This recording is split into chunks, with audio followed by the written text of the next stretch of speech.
tentu di awal ya kita mesti tahu bahwa wudu itu yang pernah kita bahas adalah membaca Bismillah di awal. Bismillah. Ya. Betul.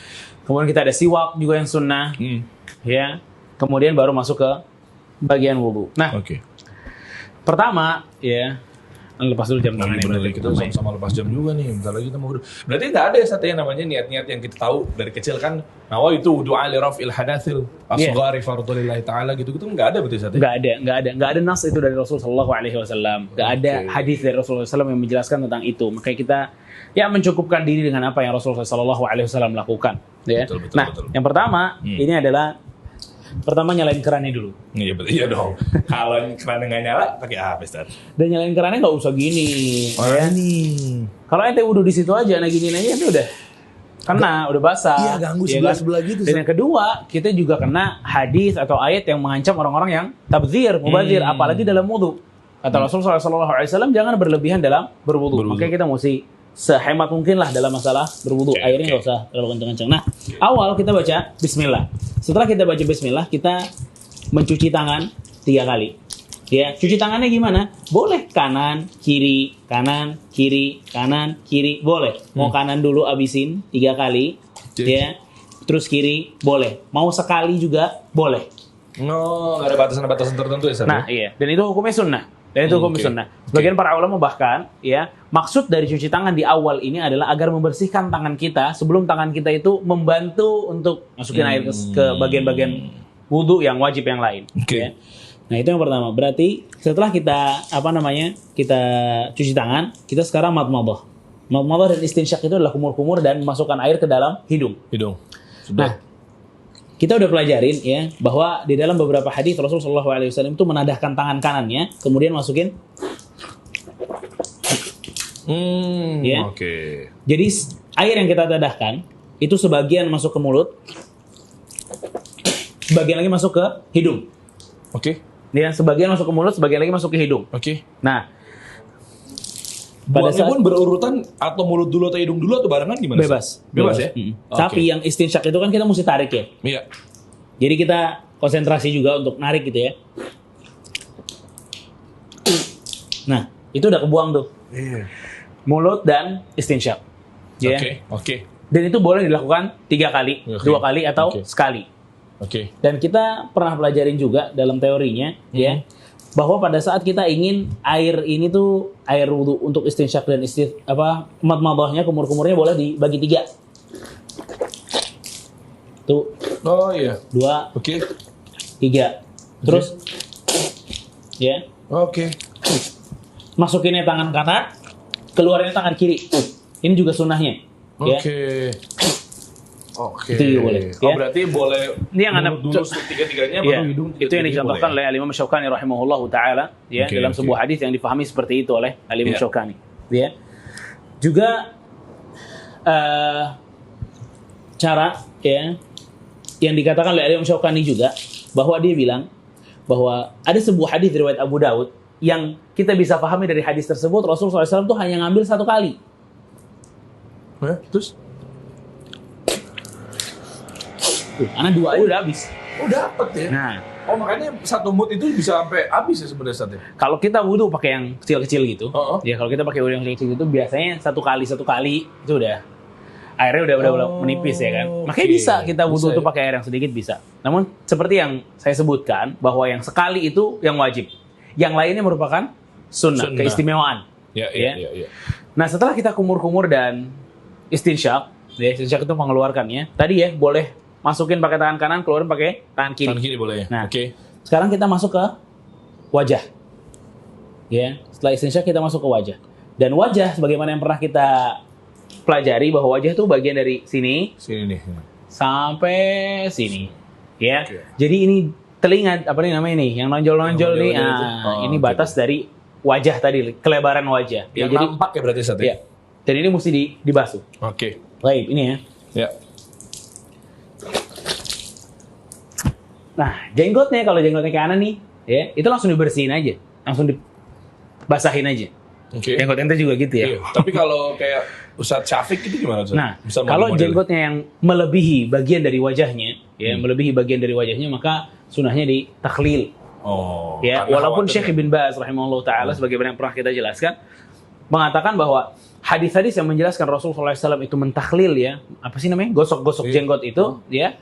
Itu memang keseluruhannya bisa jadi hasan hadisnya walaupun yang banyak itu hadisnya dhaif. Namun kata Syekh Ibn Baz itu menandakan Rasulullah SAW tidak selalu untuk menggosok jenggotnya. Oh, Ya. oke.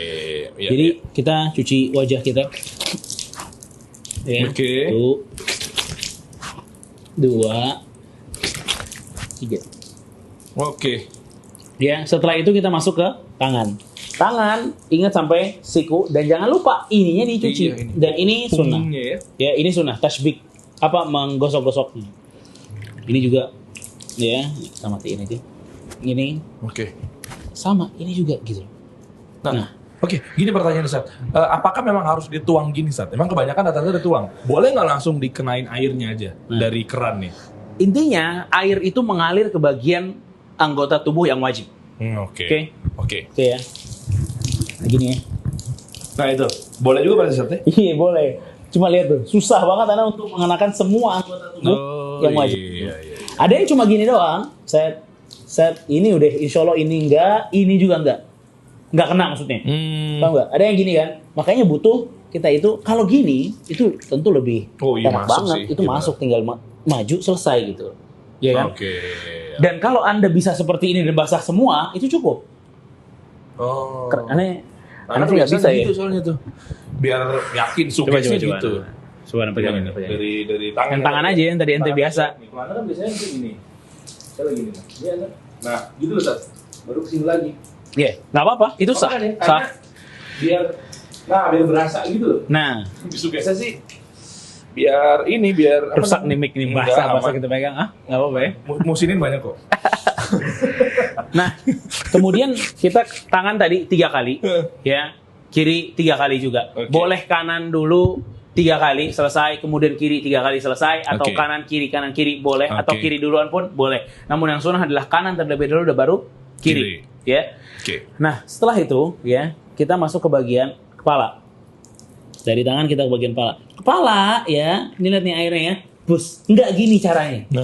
Oke, kepala ini cukup tangan kita basah udah selesai.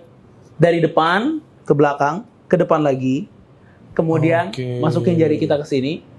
Yang telunjuk untuk bagian sini nih, ya, dan yang jempol itu untuk bagian dalam sini. Oke. Ke bagian dalam sini, oke. Jadi gituin sekali aja, selesai. Ya, kepala juga yang pernah kita bahas juga ada yang melakukannya dari belakang ke depan, gini ya, satu. Oke, terus ke kuping. Oke. Terus ke telinga.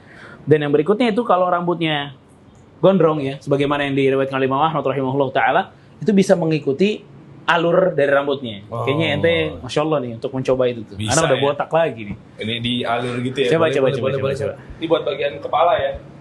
Kita contoh ya. Ini deh. Jadi buat bagian kepala ya, Sat? Iya, dikit aja. Airnya nggak usah iya udah, yang penting basah aja tangan ente. Oke. Cukup. Ente malah banyak bazir ente ini. Belakang ini. Kan Anda belakang sini nih. Nah, ya udah, ente usap. Gitu. Iya, terus belakang ya. Gitu. Dari tengah ke belakang, udah. Cukup. Oh, nih.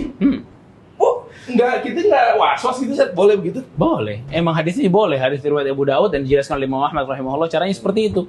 Oh. Ente basuh aja sesuai dengan Kalau belakangnya ke kanan kanan, Belakang kiri, yang kiri. lain tinggal dilengkapi ya belakang, selesai. Oh, gitu. Anda Jadi pernah dengar- nggak merubah gaya rambut yang udah ente sisir gitu loh. Itu udah nyisir Wih, kanan, kiri. Islam dimudahin banget ya. Nah, kayak gitu. Itu Iya. salah satu faedah. Emang itu rukhsah ya, salah satu keringanan lah dari Nabi Shallallahu Alaihi Wasallam. Anda juga tahu, pernah dengar ketika ke belakang nggak perlu balik ke depan lagi, Sat? Iya, ada kan? salah satu ya. Oh, boleh gitu ternyata ya. Nah, yang terakhir adalah kaki.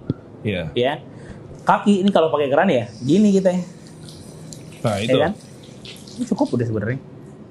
Di sela-selanya pakai jari kelingking. Kelingking. Dan ini sekali gitu ya. Oke. Terus yang 2 kali disiram lagi.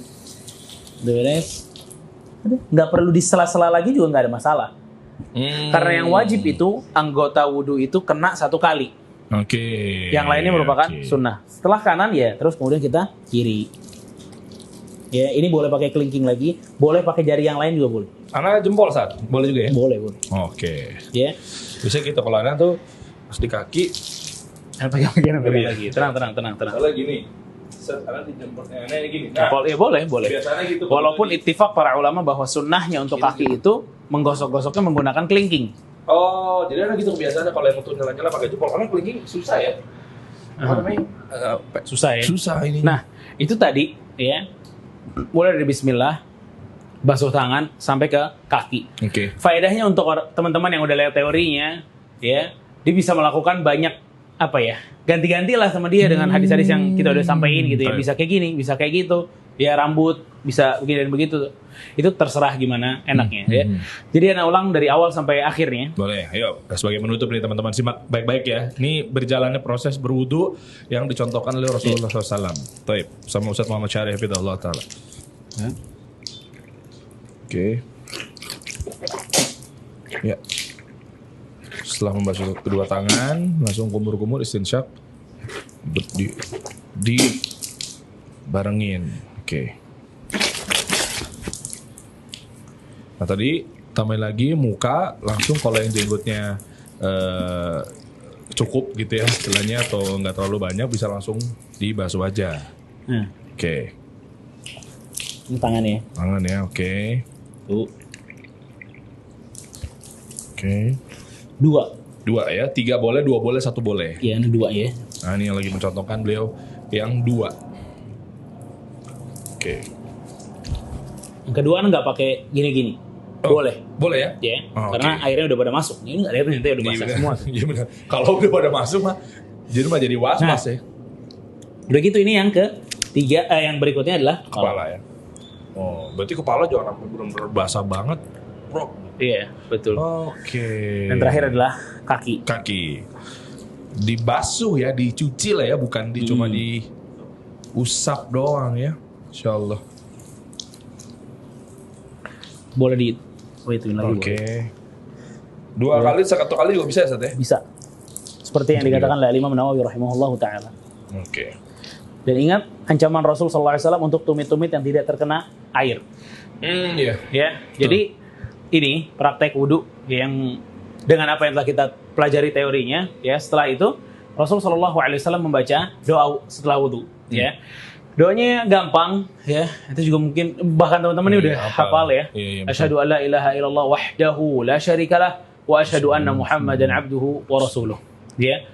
Ada tambahannya Allahumma ja'alni minat tawabin wa ja'alni minal mutatahhirin. Tambahan riwayat Tirmidzi. Oke. Dan Rasulullah SAW mengatakan siapa yang telah berwudu sebagaimana wudunya Rasulullah SAW lalu membaca doa tersebut, futihat lahu abwabul jannatu tsamaniyah.